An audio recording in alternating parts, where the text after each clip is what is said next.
பொறுத்தவரையில் பெண்கள் படுகொலை செய்யப்படும் சம்பவங்கள் அடிக்கடி நிகழ்ந்த வண்ணம் இருக்கிறது. கடந்த வாரம் பார்க்கும்போது ஒரு சிறுமி அவருடைய காதலனால் வெட்டி படுகொலை செய்யப்பட்டிருந்தார்.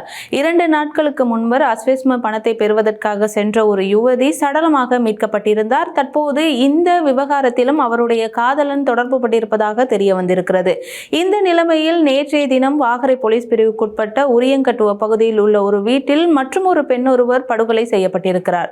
இவ்வாறு படுகொலை செய்யப்பட்ட பெண் தொடர்பான முறைப்பாடு வாகரை போலீசாருக்கு கிடைத்துள்ளது. இதனைத் தொடர்ந்து விசாரணையை மேற்கொண்ட போலீசார் அந்த யுவதி அவருக்கும் அவருடைய கணவருக்கும் ஏற்பட்ட தகராறு காரணமாக மின்விசிறி கம்பியினால் கழுத்து நெரித்து கொலை செய்யப்பட்டிருப்பது தெரிய வந்திருக்கிறது.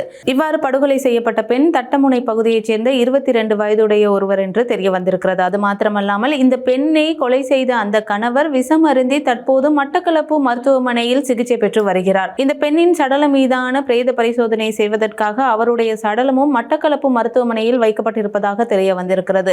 இந்த நிலையில் அந்த பெண்ணை படுகொலை செய்த அந்த பெண்ணின் கணவர் கைது செய்யப்பட்டு போலீசாரின் பாதுகாப்பில் சிகிச்சை பெற்று வருவதாக தெரிய வந்திருக்கிறது.